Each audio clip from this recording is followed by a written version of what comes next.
نستغفره ونعوذ بالله من شرور أنفسنا ومن سيئات أعمالنا من يهده الله فلا مضل له ومن يضلل فلا هادي له وأشهد أن لا إله إلا الله وحده لا شريك له وأشهد أن محمدًا عبده ورسوله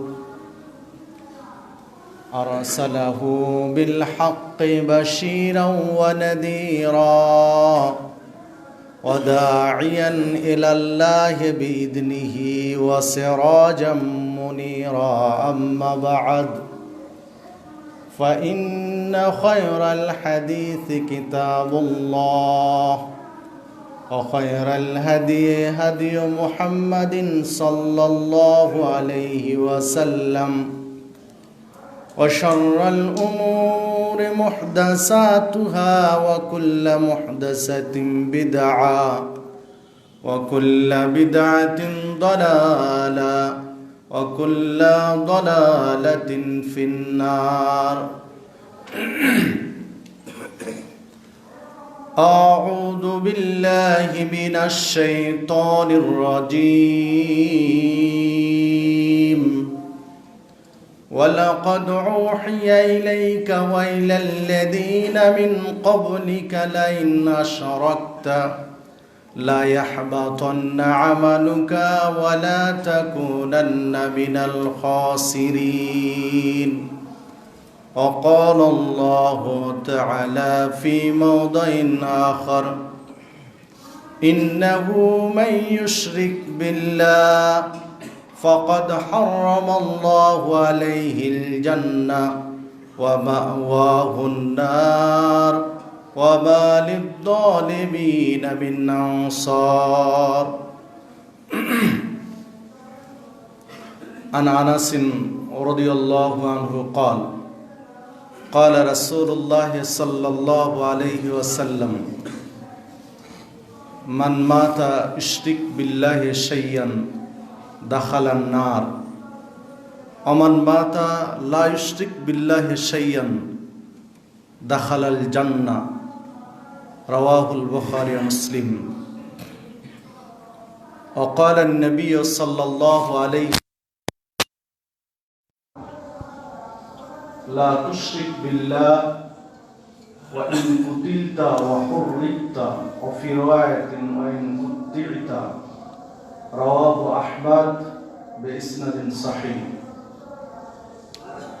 সম্মানিত জুমা জামাতের মুসল্লিবৃন্দ, সর্বাগ্রে সেই মহান রব্বুল আলামিনের স্তুতিবাদ জ্ঞাপন করি যার অশেষ কৃপায় সুস্থ শরীরে জুমার সালাতের জন্য মসজিদে সমবেত হতে পেরেছি, তাই বলি আলহামদুলিল্লাহ।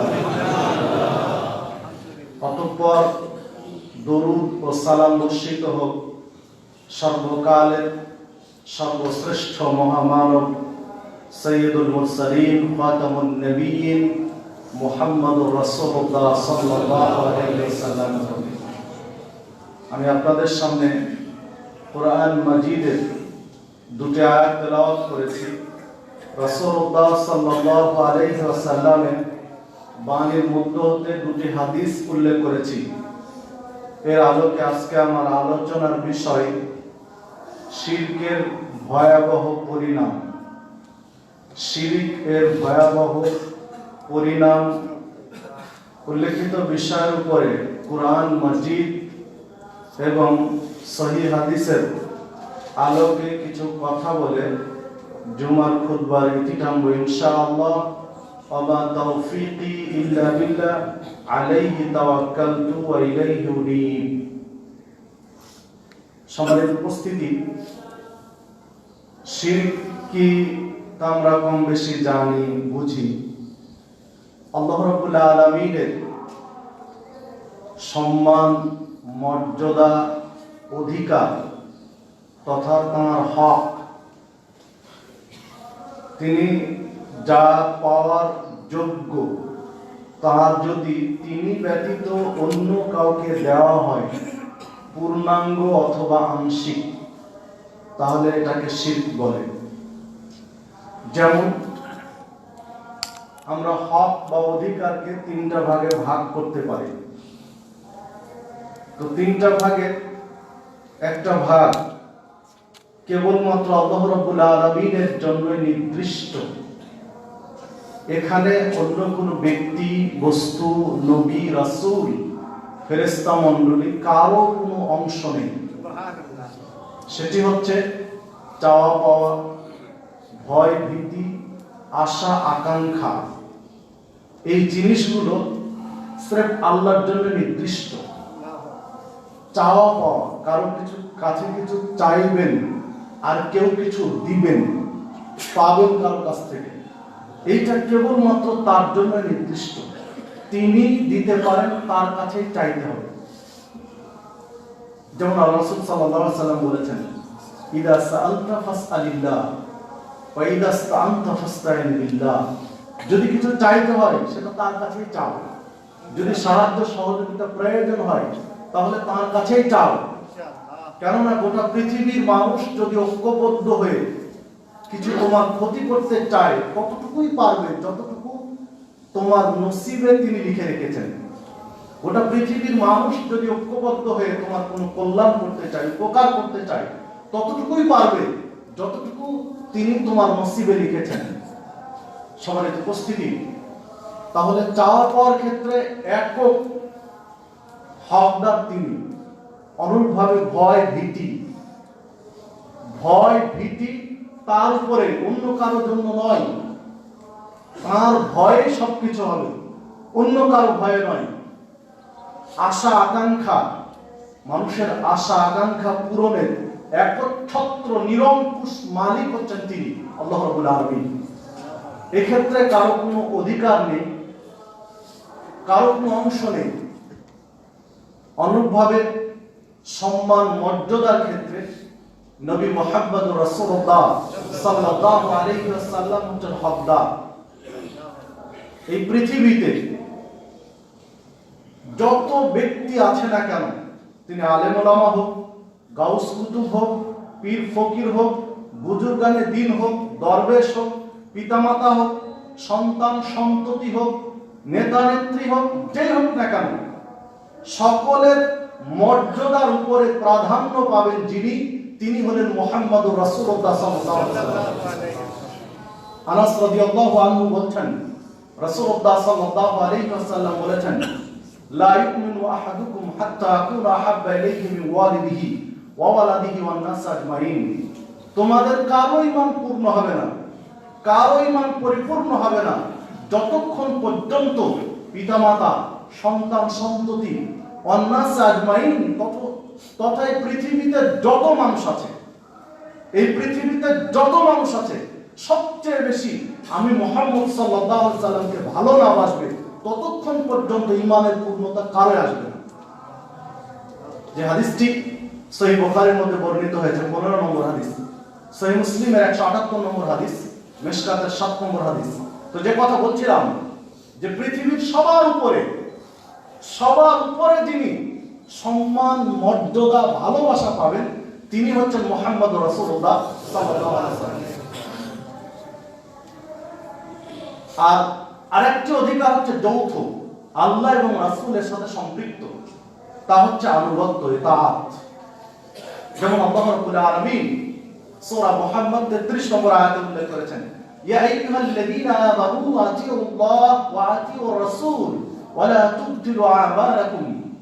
আল্লাহ রাব্বুল আলামিন বলছেন, হে মুমিনগণ, বিশ্বাসীগণ, আতিউল্লাহ, তোমরা আল্লাহর আনুগত্য করো, ইতাআত করো, ওয়া আতিউর রাসূল, রাসূলের আনুগত্য করো, রাসূলের অনুসরণ করো, ওয়া লা তুবতিলু আমালাকুম, অন্যথায় তোমাদের আমলগুলো বাতিল করো না। আনুগত্য পাবেন আল্লাহ এবং তার রাসূল যৌথভাবে। চাওয়া পাওয়া, ভয় ভীতি, আশা আকাঙ্ক্ষা, এগুলোর একচ্ছত্র মালিক আল্লাহ রাব্বুল আলামিন। এগুলো তার সাথে সম্পর্কিত, অন্য কারো কোনো অংশ নেই। সম্মান মর্যাদার ক্ষেত্রে সবার ঊর্ধ্বে মুহাম্মদ সাল্লাল্লাহু আলাইহি ওয়াসাল্লাম, আর আনুগত্যের ক্ষেত্রে আল্লাহ এবং মুহাম্মদ সাল্লাল্লাহু আলাইহি ওয়াসাল্লাম। এইগুলোতে চাওয়া পাওয়া আশা আকাঙ্ক্ষা যদি অন্য কাউকে ভাগ দেয় তখন হবে শিরক। যদি মনে করি যে আমার আশা পূরণের জন্য সহায়ক উনি কোন ব্যক্তি, তিনি যেই হন না কেন, যে আল্লাহ রাব্বুল আলামিনের পাশাপাশি তিনিও কিছু আশা পূরণ করতে পারেন বা তিনিও কিছু দিতে পারেন, এটা হচ্ছে শিরক। তো এই শিরক যদি হয়ে যায় তাহলে পরিণামটা কি, ফলাফলটা কি? চলুন আমরা একটু বিশ্লেষণ করি। দেখুন, এই পৃথিবীতে পাপ নামক যত বিষয় রয়েছে, পাপের জগতে সর্বাপেক্ষা বড় পাপ, বৃহত্তম পাপ, সর্বোচ্চ পাপ হচ্ছে শিরক। শিরকের চেয়ে বড় পাপ পৃথিবীতে দ্বিতীয় চেয়ে আর নেই। যা আল্লাহ রাব্বুল আলামিন কোরআন মাজিদে সূরা লুকমান 13 নম্বর আয়াতে উল্লেখ করেছেন, ওয়াইদ ক্বালা লুকমান লিইবনিহি ওয়া হুয়া ইয়াঈদুহু ইয়া বুনাইয়া লা তুশরিক বিল্লাহ ইন্নাশ শিরকা লাযুলমুন আযীম।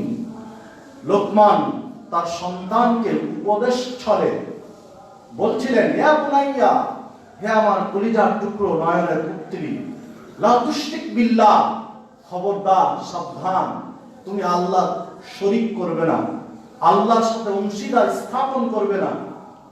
ইন্নাশ শিরকা লাযুলমুন আযীম, কেননা শিরক হচ্ছে সবচেয়ে বড় জুলুম, আযীম, সবচেয়ে বড় অপরাধ, সবচেয়ে বড় অন্যায়। অনুরূপভাবে আল্লাহ রাব্বুল আলামিন সূরা নিসা 48 নম্বর আয়াতে উল্লেখ করেছেন, ওয়া ইউশরিক বিল্লাহ, যে ব্যক্তি আল্লাহর সাথে শিরক করে, ফাকাদ ইফতারা ইসমান আযীমা, সে সবচেয়ে বড় পাপ করে। তাহলে বোঝা যায় কোরআন মাজিদের আয়াত দ্বয়ে যে পৃথিবীতে সবচেয়ে বড় পাপ হচ্ছে শিরক। অনুরূপভাবে রাসূলুল্লাহ সাল্লাল্লাহু আলাইহি ওয়াসাল্লাম বলেছেন, সহিহ বুখারী 6676 নম্বর হাদিস, আল্লাহ রাসূল সাল্লাল্লাহু আলাইহি ওয়াসাল্লাম সাহাবীদেরকে বলছেন, আলা উনাব্বিউকুম বিআকবারিল কাবায়ের, আমি কি তোমাদেরকে আকবারুল কাবায়ের, কাবিরার মধ্যে সবচেয়ে বড় কাবিরা কোনটা তা বলে দিব? আকবারুল কাবায়ের, আমি কি সংবাদ দেব যে কাবিরার মধ্যে সবচেয়ে বড় কাবিরা কোনটি? তো সাহাবীরা বলছেন, কুলনা বালা ইয়া রাসূলুল্লাহ সাল্লাল্লাহু আলাইহি ওয়াসাল্লাম, ইয়া রাসূলুল্লাহ সাল্লাল্লাহু আলাইহি ওয়াসাল্লাম, আমাদেরকে বলুন কাবিরার মধ্যে সবচেয়ে বড় কাবিরা কোনটি?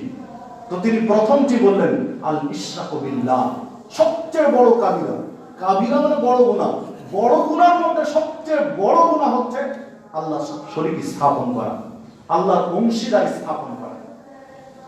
অনুরূপভাবে সহিহ মুসলিমের মধ্যে, সহিহ বুখারীর মধ্যে আরেকটা হাদিস বর্ণিত হয়েছে, সেখানে রাসূল সাল্লাল্লাহু আলাইহি ওয়াসাল্লামকে একজন সাহাবী জিজ্ঞাসা করছেন, আইয়ু যামবিন আযম ইনদাল্লাহ, আল্লাহর নিকট সবচেয়ে বড় পাপ কি?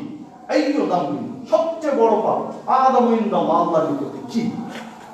তখন আল্লাহ রাসূল সাল্লাল্লাহু আলাইহি ওয়াসাল্লাম বললেন, আন তাজআলা লিল্লাহি নিদ্দান, আল্লাহর সমকক্ষ সাব্যস্ত করা, আল্লাহর অধিকার, আল্লাহর হক, আল্লাহর পাওয়ার, আল্লাহর শক্তি অন্য কারোর মধ্যে কিছু আছে, আল্লাহর গুণগুলো আরো কারোর মধ্যে আছে, এই রকম অংশীদার স্থাপন করা।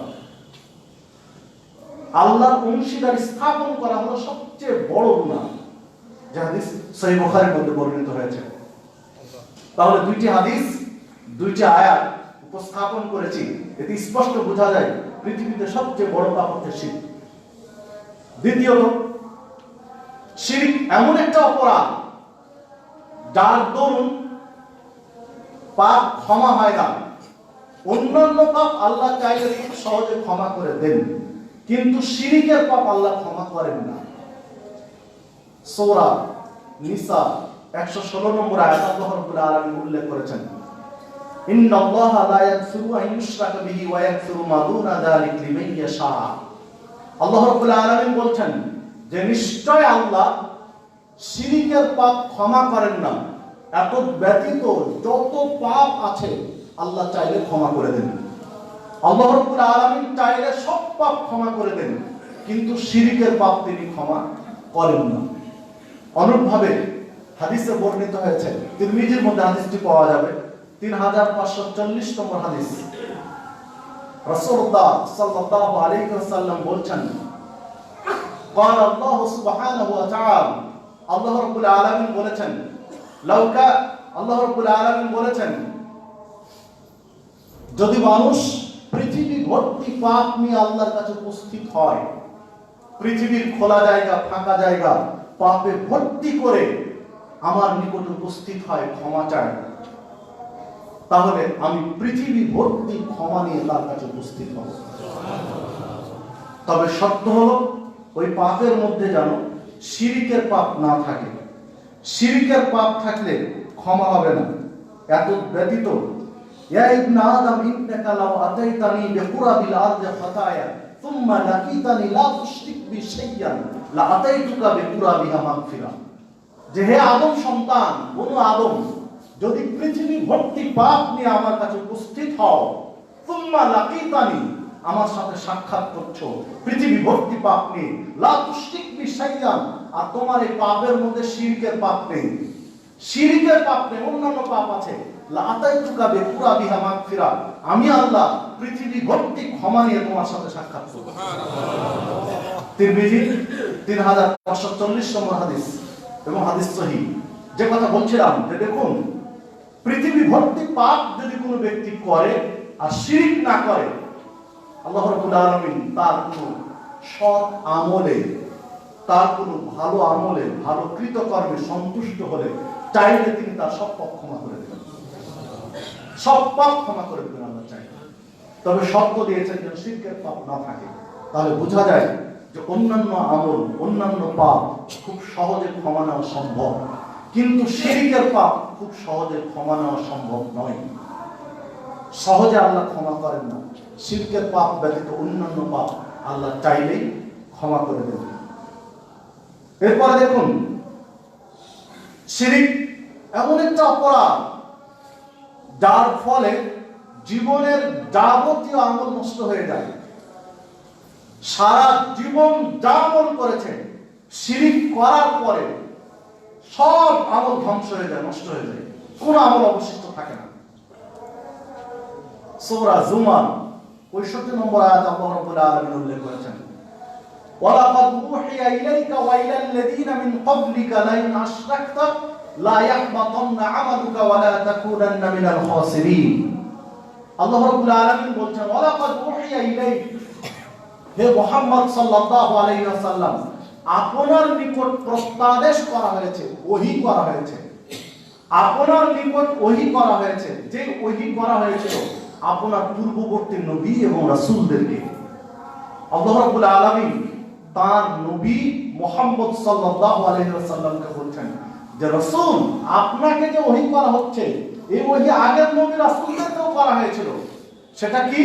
লাইন আশরাকতা, যদি আপনিও শিরক করেন। আল্লাহ তার নবীকে বলেছেন মুহাম্মদ সাল্লাল্লাহু আলাইহি ওয়াসাল্লাম, যদি আপনিও শিরক করেন, লা ইয়াহবাতান্না আমালু, আপনার যত আমল আছে সব ধ্বংস করে দেব। আপনি যত আমল করেছেন সকল আমল আমি বরবাদ করে দেব, নষ্ট করে দেব, বাতিল করে দেব, যদি আপনিও শিরক করেন। ওয়ালা তাকুনান্না মিনাল খাসিরিন, বিচারের মাঠে, হাসরের দিন ক্ষতিগ্রস্তদের কাতারে আপনি শামিল হবেন, যেহেতু আপনার সব আমল আমি ধ্বংস করে দেব, শিরক করলেন। তাহলে হিসাব করুন, বিচারের মাঠে ক্ষতিগ্রস্ত কারা? হাসরের মাঠে ক্ষতিগ্রস্ত কারা? যাদের কোনো আমল থাকবে না, নিঃস্ব, অসহায়, পরিশেষে যেতে হবে ফলাফল, চূড়ান্ত ফলাফল জাহান্নাম। তিনি তো বিচারের মাঠে ক্ষতিগ্রস্ত। আল্লাহ রাব্বুল আলামিন তার নবী মুহাম্মদ সাল্লাল্লাহু আলাইহি ওয়াসাল্লামকে বলছেন, মুহাম্মদ সাল্লাল্লাহু আলাইহি ওয়াসাল্লাম, আপনিও যদি শিরক করেন, আপনার আমল ধ্বংস করে দিয়ে জাহান্নামীদের কাতারে আপনাকে শামিল করে দেব। আপনি একটু ভাবতে পারবেন মুহাম্মদ সাল্লাল্লাহু আলাইহি ওয়াসাল্লাম সম্পর্কে আল্লাহ কি বললেন, অথচ যার সম্পর্কে আল্লাহ কোরআন মাজিদে উল্লেখ করেছেন যে মুহাম্মদ সাল্লাল্লাহু আলাইহি ওয়াসাল্লাম আপনার আগে, পরে, বর্তমান সব পাপ আমি ক্ষমা করে দিয়েছি। যিনি নিষ্পাপ, যিনি মাসুম, সব পাপ আমি ক্ষমা করে দিয়েছি। মুহাম্মদ সাল্লাল্লাহু আলাইহি ওয়াসাল্লাম মানে কি? যে হাদিস মুসলিমের মধ্যে এসেছে 5770 নম্বর হাদিস, আল্লাহ রাসূল সাল্লাল্লাহু আলাইহি ওয়াসাল্লাম বলছেন, হিসাব নিকাশের পরে জান্নাতে কে আগে যাবে এইটা এখন পালা। প্রত্যেক নবী রাসূল উপস্থিত আছেন।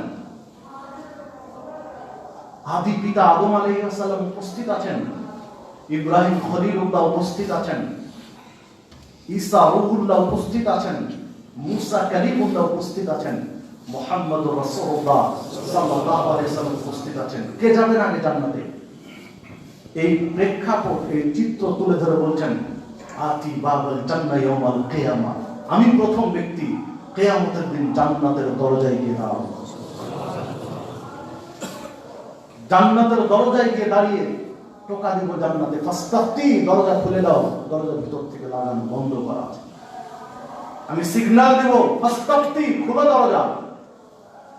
আমার সিগন্যালের পরে ভিতর থেকে আওয়াজ আসবে, মান আনতা, আপনি কে? যিনি প্রহরী ফেরেশতা তিনি জিজ্ঞাসা করছেন, মান আনতা, আপনি কে? দরজা খুলতে বলছেন, ফাকুলু মুহাম্মদ সাল্লাল্লাহু আলাইহি ওয়াসাল্লাম। আমি তখন জবাব দেব, আমি হলাম মুহাম্মদ সাল্লাল্লাহু আলাইহি ওয়াসাল্লাম।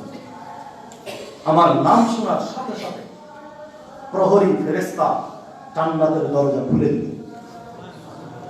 খুলে দেওয়ার পরে যে বাক্যটা বলবেন, ওজন করার মতো আপনার আমার স্মৃতি শক্তিও নেই, এই বাক্যটা ওজন করতে পারবো না যে কথাটা বলবেন।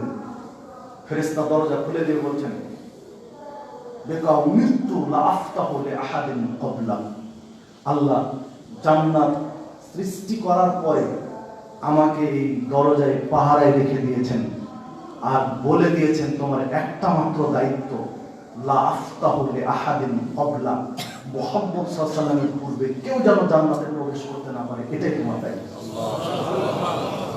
সুবহানাল্লাহ। আপনি ভাবতে পারবেন মুহাম্মদ সাল্লাল্লাহু আলাইহি ওয়াসাল্লামের মর্যাদা কোথায়? একটা ফেরেশতা পাহারা দিচ্ছেন, সেই দিন থেকে যুগ যুগ ধরে পাহারা দিচ্ছেন, শুধু একটা ডাকের অপেক্ষায়, যে কখন তিনি বলবেন দরজা খুলো।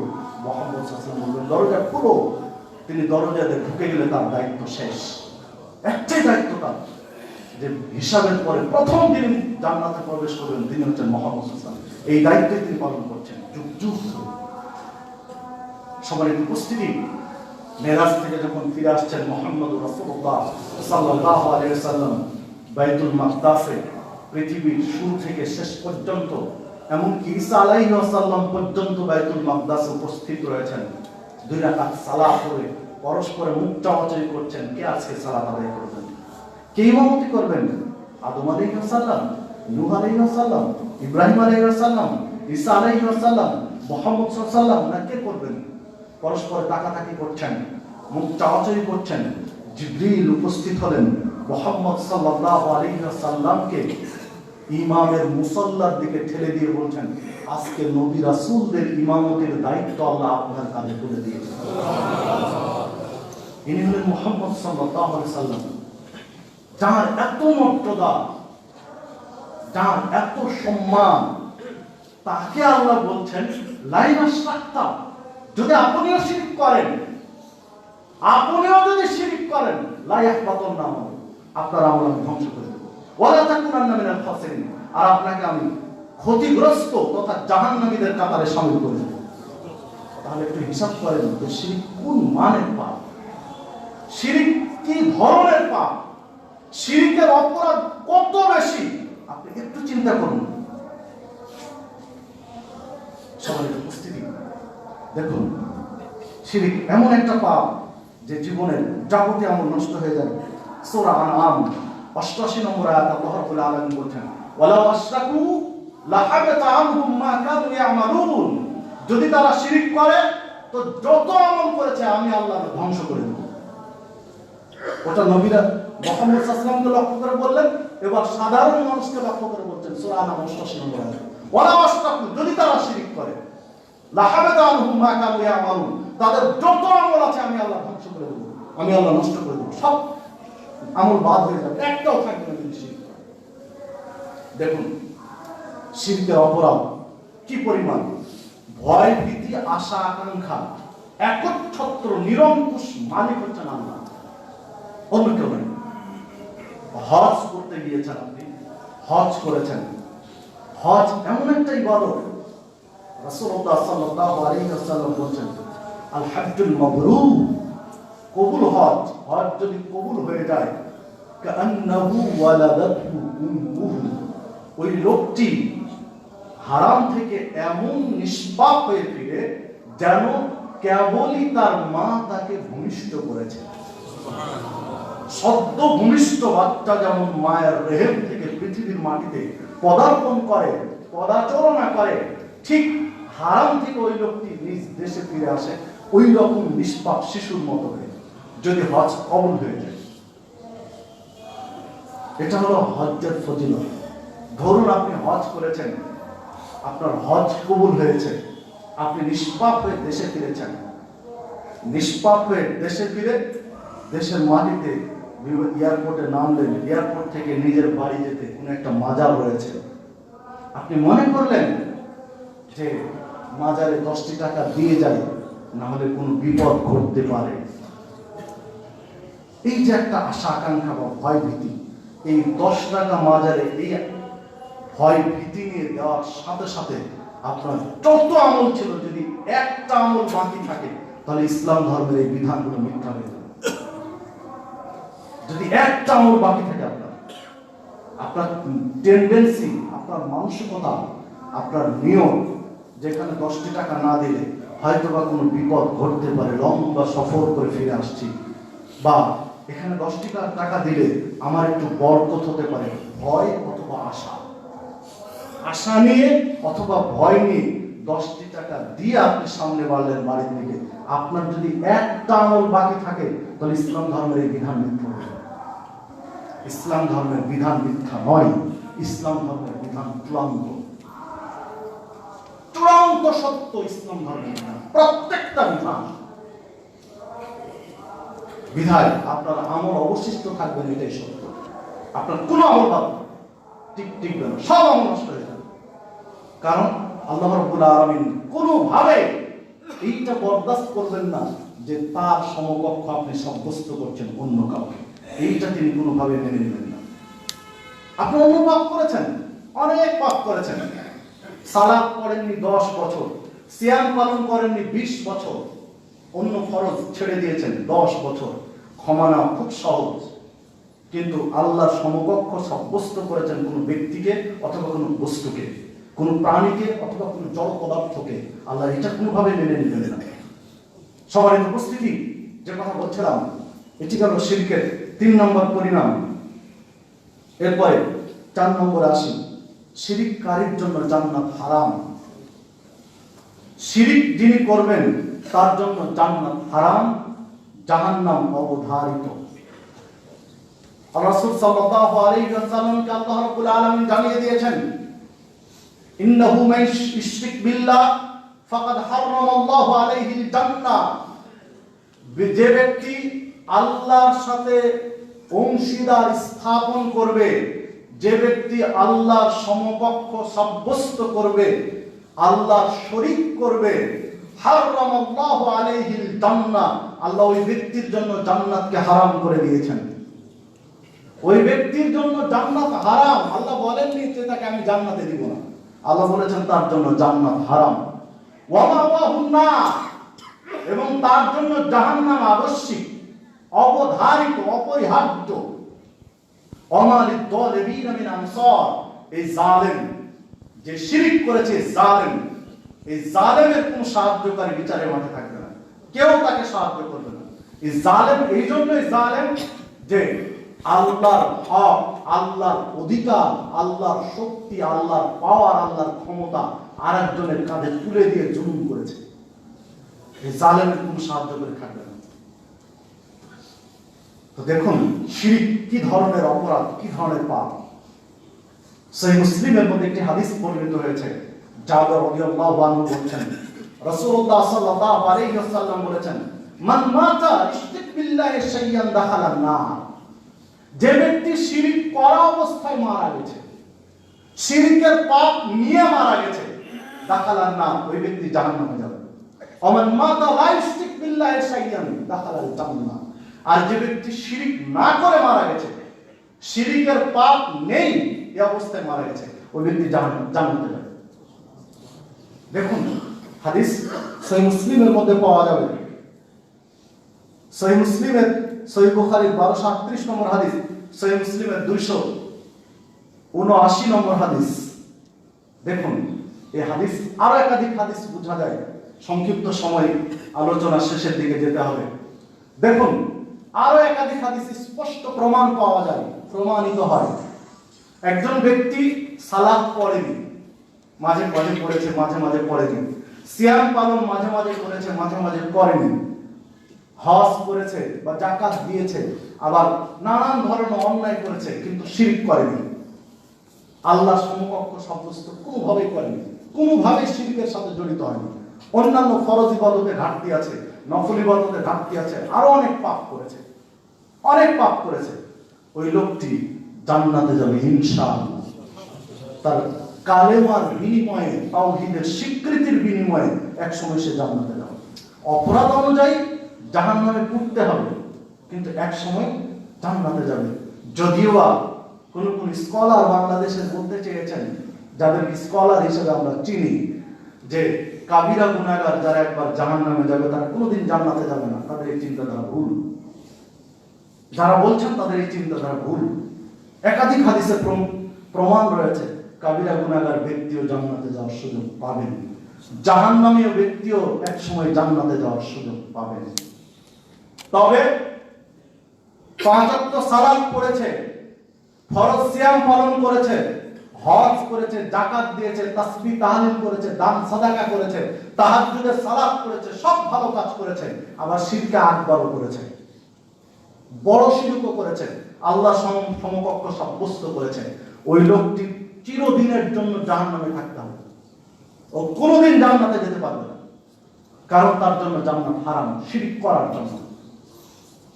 শিরক করার জন্য তার জন্য জান্নাত হারাম এবং জাহান্নাম অবশ্যই। এই জন্য আপনাকে আমাকে অবশ্যই শিরক থেকে বেঁচে থাকতে হবে। দেখুন, মুআয রাদিয়াল্লাহু আনহু বলছেন, আওসালি রাসূলুল্লাহ সাল্লাল্লাহু আলাইহি ওয়াসাল্লাম বিআশরি কালিমাত। আমাকে রাসূলুল্লাহ সাল্লাল্লাহু আলাইহি ওয়াসাল্লাম 10টি বিষয় উপদেশ দিয়েছেন। আমি তার কাছে উপদেশ কামনা করছিলাম। তিনি 10টি বিষয়ের উপদেশ দিয়েছেন। 10টির মধ্যে প্রথমটি, 1 নম্বরে আমাকে যে উপদেশ দিয়েছেন, সেই উপদেশে তিনি বলেছেন, মুআয লা তুশরিক বিল্লাহ, সাবধান, তুমি আল্লাহর সমকক্ষ সাব্যস্ত করবে না, আল্লাহর অংশীদার স্থাপন করবে না, আল্লাহর সাথে কাউকে শরীক করবে না। মুআয কুতিলতা, যদি তোমাকে জবে করা হয়, তোমাকে যদি অপশন দেওয়া হয় যে তুমি এই শিরক করো, আর নাহলে তোমাকে জবে করে দেওয়া হবে, মানে হাদিসের মাফহুম, হাদিসের বুঝ, জয়েন কুতিলতা, যদি তোমাকে জবে করে দেওয়া হয়, তুমি হাসি মুখে জবে হয়ে যাও, তোমার জীবন চলে যাক, কিন্তু শিরকের সাথে আপোষ করবে না। এই হাদিস অন্য বর্ণনায় এই শব্দের জয়েন কুতিলতা, যদি তোমাকে টুকরো টুকরো করে দেওয়া হয়, তোমার শরীর থেকে গোশতের টুকরোগুলো ছিন্ন ভিন্ন করে দেওয়া হয়, তবু তুমি শিরকের সাথে আপোষ করবে, সেটাই তোমার জন্য ভালো। ওয়াহুররিকতা, দাও দাও করে আগুন জ্বলছে, আগুনের কুণ্ডলিতে তোমাকে নিক্ষেপ করা হবে, পুড়ে ঠাই করে দেওয়া হবে, ভস্মীভূত করে দেওয়া হবে। যদি শিরক না করো, তাহলে তখনও তুমি শিরকের সাথে আপোষ করবে, তুমি পুড়ে ঠাই হয়ে যাও, সেটাই তোমার জন্য ভালো। কিন্তু শিরকের সাথে আপোষ তোমার জন্য ভালো নয়। হ্যাঁ, তুমি ঠাই হয়ে গেলে, তুমি পুরো ঠাই হয়ে গেলে, জবে হয়ে গেলে, টুকরো টুকরো হয়ে গেলে, পরকাল তোমার জন্য নিশ্চিত জান্নাত। কিন্তু যদি আপোষ করে ফেলো, আর জান্নাত টিকবে না। শিরক হলো এই ধরনের পাপ। যে হাদিস মুসনাদ আহমদের মধ্যে পাওয়া যাবে, 22,128 নম্বর হাদিস। হাদিস শেখ নাসিরুদ্দিন আলবানী তার সিলসিলা সহিহার মধ্যে নিয়ে এসেছেন, 570 নম্বর হাদিস। মিশকাতের মধ্যে পাওয়া যাবে 61 নম্বর হাদিস, এবং হাদিস সহিহ। দেখুন, একজন মুসলিম ভাবা উচিত, এই হাদিসটি বিশ্লেষণ করা উচিত। কখনো রাজনীতির দোহাই দিয়ে, কখনো সামাজিকতার দোহাই দিয়ে, কখনো চাকরি টিকার স্বার্থে, কখনো বিভিন্ন সূত্র ধরে শিরকের সাথে আপোষ করছে আপনি আমি। নানান ফুন্দি ফিকিরে শিরকের সাথে আপোষ করছি না। কি হবে আপনার সামাজিকতা? কি হবে আপনার এই পার্থিব বিত্ত বৈভবে স্বপ্ন সাধের আশা আকাঙ্ক্ষা? সব ধুলে মিশে যাবে, সব ছেড়ে আপনাকে চলে যেতে হবে। সেই দিন আপনি কি জবাব দেবেন? হাসান সাহেব একটি হাদিস বর্ণিত হয়েছে, মুসনাদ আহমদের মধ্যে হাদিসটি এসেছে। রাসূলুল্লাহ সাল্লাল্লাহু আলাইহি ওয়াসাল্লাম বলছেন, দাখালাল জান্নাহ রাজুলুন ফি জুবাবিন ওয়া দাখালান নার রাজুলুন ফি জুবাব। একটা মাছির কারণে একজন ব্যক্তি জান্নাতে যাবে, আবার একটা মাছির কারণে একজন ব্যক্তি জাহান্নামে যাবে। কেউ কেউ হাদিসটা সনদ দুর্বল বলেছেন, আবার কেউ কেউ হাসান বলেছেন, গ্রহণ করা যাবে মর্মে উল্লেখ করেছেন মুহাক্কিকদের। সাহাবীরা জিজ্ঞাসা করছেন যে হে আল্লাহ রাসূল সাল্লাল্লাহু আলাইহি ওয়াসাল্লাম, এটা কিভাবে সম্ভব? তারিক ইবনে শিহাব হাদিসটি বর্ণনা করেছেন, এটা কিভাবে সম্ভব? তখন আল্লাহ রাসূল সাল্লাল্লাহু আলাইহি ওয়াসাল্লাম বলছেন, কেন? একজন ব্যক্তি রাস্তা দিয়ে হেঁটে যাচ্ছে, যে গ্রামের ভিতর দিয়ে যাচ্ছে, ওই গ্রামে একজন বুজুর্গ বা দরবেশ ব্যক্তির কবর রয়েছে। যখন সেখানে গিয়েছে, লোকজন বলছে, খাদেম প্রহরীরা বলছে, এখানে কিছু সাদাকা করো, না হলে এই রাস্তা দিয়ে তোমাকে যেতে দেওয়া হবে না। তখন ওই লোকটি বলছেন যে আমার কাছে তো কিছু নেই। তখন তাকে সুযোগ দেওয়া হলো যে একটি মাছি যদি হয় তবুও এখানে সাদাকা করতে হবে। তো লোকটি বাঁচার জন্য তাই করলো, একটা মাছি ধরে সাদাকা করলো। আল্লাহ রাসূল সাল্লাল্লাহু আলাইহি ওয়াসাল্লাম বলছেন, দাখালান নার, লোকটি জাহান্নামে যাবে। এবার দ্বিতীয় ব্যক্তি আরেকজন যাচ্ছে, তখন তাকেও একই কথা বলা হলো যে সাদাকা করো, আর না হলে এখান দিয়ে যেতে দেওয়া হবে না। উনি বলছেন আমার কাছে কিছু নেই। তখন বলছেন একটা মাছি হলেও সাদাকা করতে হবে। উনি বলছেন যে আল্লাহ কসম করে বলছি, যদি একটি মাছি জবে করতে হয় সেটি আমি আল্লাহর রাহে, আল্লাহর রাস্তায় করবো, তার অন্য কারণে। যদি একটি মাছিও সাদাকা করতে হয়, জবে করতে হয়, সেটি আমি আল্লাহর নামে করবো, তার জন্য, অন্য কারোর জন্য। ফলশ্রুতিতে বাঘ বিতণ্ডার এক পর্যায়ে তার গর্দানটা বডি থেকে বিচ্ছিন্ন করে দিল, মানে তাকে হত্যা করলো। ফাদাখালাল জান্নাহ, লোকটি জান্নাতে যাবে। হাদিস মুসনাদ আহমদের। তাহলে আপনি সামান্য অজুহাত দিয়ে কত হাজার টাকার চাকরি, 1 লাখ টাকা বেতন, 1 লাখ টাকা বেতনের চাকরি টিকানোর জন্য বছরের পর বছর ধরে আপনি শিরকের সাথে আপোষ করছেন। কি হবে আপনার এসব টাকা পয়সা? এসব টাকা পয়সা আপনাকে কতটুকু নাজাত দেবে? সারা জীবন আপনাকে ভোগ করতে হবে, জাহান্নামের অগ্নিশিখায় জ্বলতে হবে সারা জীবন ধরে। সামান্য শিরকের সাথে আপোষ করলেন। একটু হিসাব করা উচিত যে পুড়ে যাওয়া ভালো, জবে হয়ে যাওয়া ভালো, তবে শিরকের সাথে আপোষ করা ভালো নয়। দেখুন, আল্লাহ রাসূল সাল্লাল্লাহু আলাইহি ওয়াসাল্লাম বলেছেন, আল্লাহ রাব্বুল আলামিন বলেছেন, আনা আগনা শুরাকায়ে আনিশ শিরক, আমি শরীককারীর শিরিক থেকে মুক্ত, পুত পবিত্র। আমার যে শরীক করা হয় এই শিরিক থেকে আমি মুক্ত।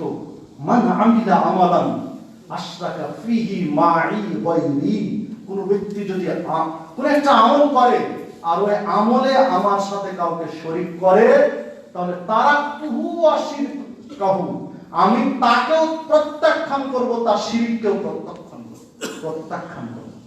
যাকে আমার সমকক্ষ সাব্যস্ত করেছে আমি তাকেও ছুড়ে ফেলে দেবো, আর যে সাব্যস্ত করেছে আমি তাকেও ছুড়ে ফেলে দেবো। আজকে আমরা বুঝি না, যে কোনো ব্যক্তিকে, যে কোনো বস্তুকে আল্লাহর সমকক্ষ সাব্যস্ত করে ফেলছি, কিন্তু বিচারের মাঠে যদি আল্লাহ রাব্বুল আলামিন ওই ব্যক্তিকেও ছুড়ে ফেলে দেন, আমাকেও ছুড়ে ফেলে দেন, তাহলে কি হবে সেই দিন? একটু হিসাব করা উচিত, একটু ভাবা উচিত। দেখুন, প্রসঙ্গত একটি বিষয় না বললেই নয়। বাংলাদেশের প্রেক্ষাপটে চরম একটা পর্যায়ে শিরকের আলোচনা চলছে এবং বাক বিতণ্ডা হচ্ছে একটা বিষয় নিয়ে, সেটা হচ্ছে মূর্তি এবং ভাস্কর্য। আন্দোলন চলছে, উত্তপ্ত পরিবেশ। যেখানে কোনো মাহফিলে যাচ্ছি, গতকালকেও একটা প্রোগ্রামে আলোচনা করছিলাম ঢাকায়, প্রথম কথা যেটা বলছেন প্রশাসনের পক্ষ থেকে, যে মূর্তি বা ভাস্কর্যের বিরুদ্ধে কিছু বলা হবে না, বলা হচ্ছে স্বাভাবিকভাবে। তো দেখুন, এটার পেছনে তাদের কিছু যৌক্তিক কারণ আছে।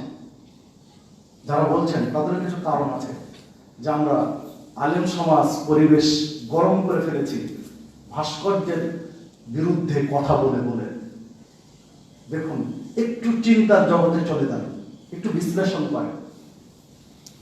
একটা ভাস্কর্য বা একজনের ভাস্কর্য নির্মাণ হচ্ছে বা হবে, প্রক্রিয়াধীন, এইটা করতে দেওয়া হবে না, এইটার বিরোধিতা করছি, প্রয়োজনে শহীদ হয়ে যাব, রাস্তায় রাজপথে নেমে যাচ্ছি।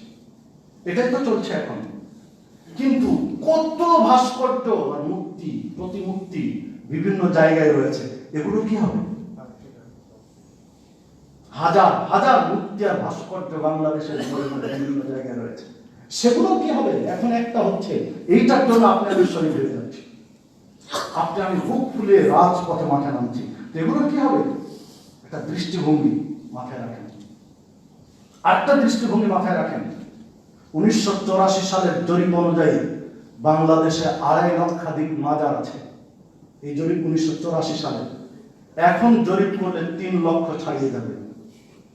তো ভাস্কর্য আর মূর্তি আর মাজার তফাৎটা কোথায়? দেখুন, ভাস্কর্য, মূর্তি আর মাজার তফাৎটা কোথায়? এখানে দু একটি হাদিস পেশ করি, তাহলে বোঝা সহজ হবে বিষয়টি। আল্লাহ রাসূল সাল্লাল্লাহু আলাইহি সাল্লাম বলেছেন, সহিহ মুসলিমের 1216 নম্বর হাদিস, মিশকাতের 713 নম্বর হাদিস, আলা ওয়া ইন্না মান কানা ক্বাবলাকুম কানু ইয়াত্তাখিযুনা কুবুরা আমবিয়াইহিম ওয়া সালিহিহিম মাসাজিদ আল্লাহ ফালা তাত্তাখিযুল কুবুরা মাসাজিদ ইন্নী আনহাকুম আন যালিক। আল্লাহ রাসূল সাল্লাল্লাহু আলাইহি সাল্লাম 1500 বছর আগে তার উম্মতকে সতর্ক করে বলছেন যে সাবধান, সাবধান, তোমরা আমার কবরকে তোমরা মসজিদে পরিণত করবে না। মসজিদে যেমন ইবাদত চলে, আমার কবরে ইবাদতের স্থান বানাবে না। মসজিদে সিজদা দেওয়া হয়, আমার কবরে সিজদা দিবে না। মসজিদে দান সাদাকা করা হয়, আমার কবরে দান সাদাকা করবে না। মসজিদে যে জিকির আজকার তাসবিহ তাহলিল করা হয়, আমার কবরে জিকির আজকার তাসবিহ তাহলিল করবে না। অতীতের উম্মাত ধ্বংস হয়ে গেছে, অতীতের বহু উম্মাতকে আল্লাহ ধ্বংস করে দিয়েছেন। ইয়াত্তাখিযুনা কুবুরা আমবিয়াইহিম ওয়া সালিহিহিম মাসাজিদ। অপরাধ ছিল তারা তাদের নবী এবং সালেহ ব্যক্তিদের, নবী এবং দরবেশ ব্যক্তিদের কবরকে মসজিদে রূপান্তরিত করেছিল, এই জন্য তাদের ধ্বংস করে দিয়েছে।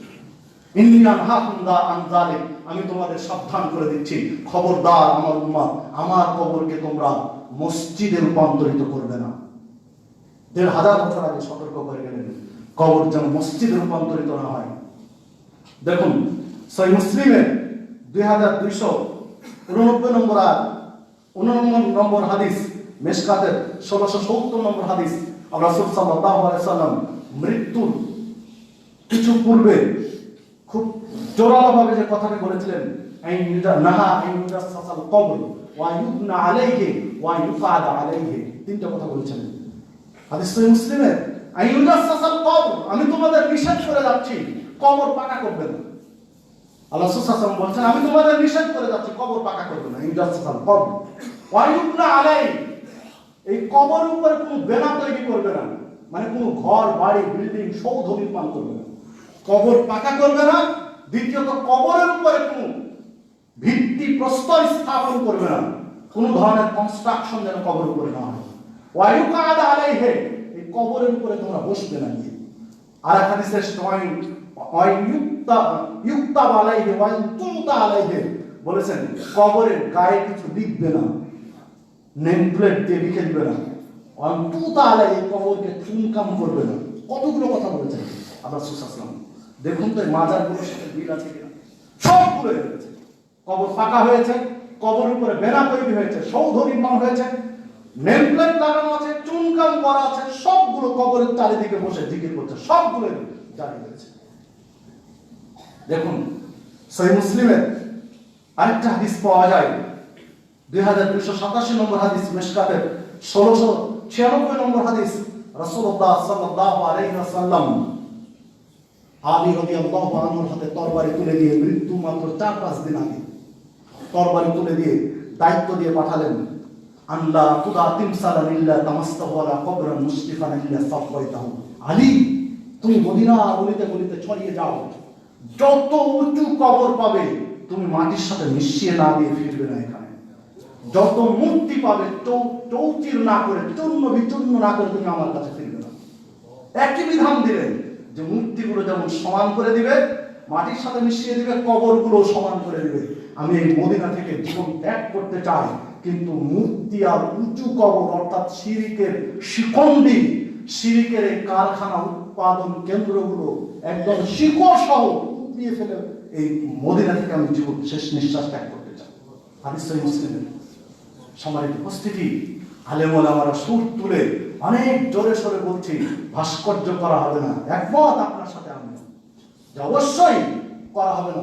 তার সাথে এটাও সুর তুলেন বাংলাদেশে যত মাদার রয়েছে এগুলো মাটির সাথে মিশিয়ে দিতে হবে। সরকারের হস্তক্ষেপ কামনা চাই এখানেও। সরকারের কাছে অনুরোধ জানাবো, যেমন মূর্তি ভাস্কর্য বাদ দেন, বাংলাদেশ থেকে সকল উঁচু কবরকে, সকল মাদারকে ভেঙে তৌতির করে দেন। এখানে চলবে না একই ধরনের অপরাধ।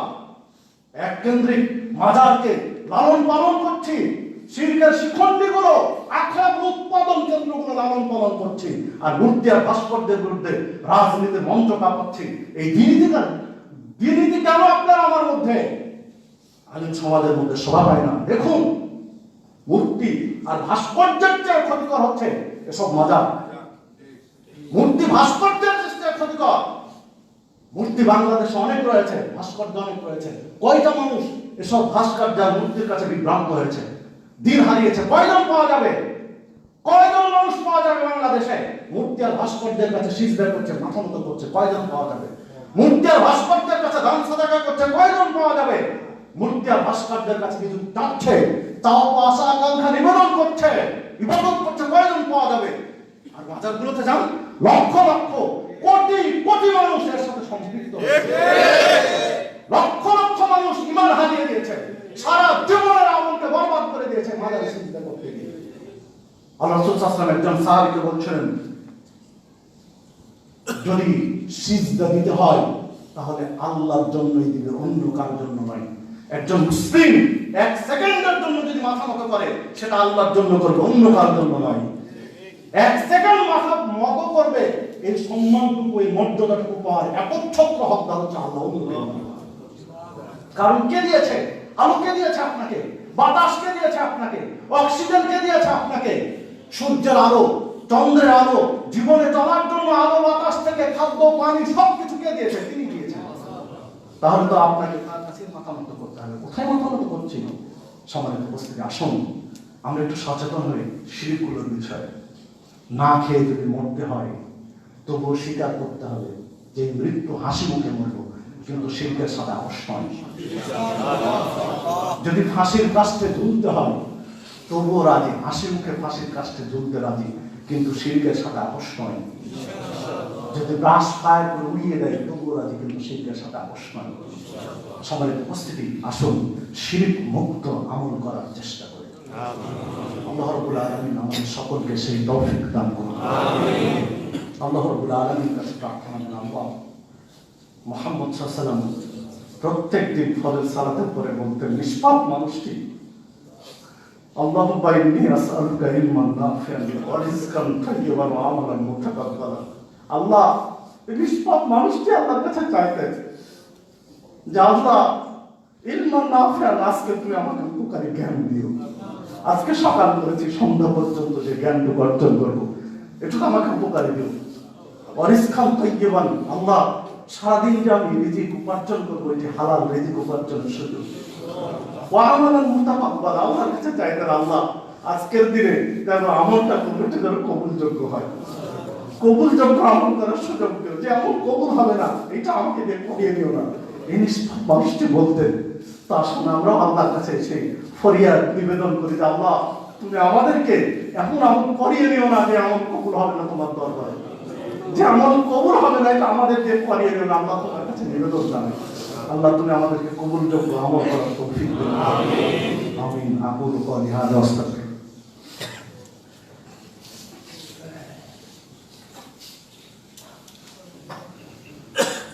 نحمده ونصلي على رسوله الكريم. أعوذ بالله من الشيطان الرجيم. ما كان محمد أبا أحد من رجالكم ولكن رسول الله وخاتم النبيين وكان الله بكل شيء عليما. إن الله وملائكته يصلون على النبي يا أيها الذين آمنوا صلوا عليه وسلموا تسليما. اللهم صل على محمد وعلى آل محمد كما صليت على إبراهيم وعلى آل إبراهيم إنك حميد مجيد. اللهم بارك على محمد وعلى آل محمد كما باركت على إبراهيم وعلى آل إبراهيم إنك حميد مجيد. اللهم انصر من نصر دين محمد صلى الله عليه وسلم واجعلنا منهم واخذل من خذل دين محمد صلى الله عليه وسلم ولا تجعلنا منهم اللهم انصر الاسلام والمسلمين واخذل الكفرة اليهود والنصارى المشركين اللهم اعز الاسلام والمسلمين واخذل الكفرة اليهود والنصارى المشركين عباد رحمكم الله ان الله يأمركم بالعدل والإحسان وإيتاء ذي القربى وينهى عن الفحشاء والمنكر والبغي يعظكم لعلكم تذكرون ولذكر الله تعالى ولا وعظ وأجل وأتم وهم أكبر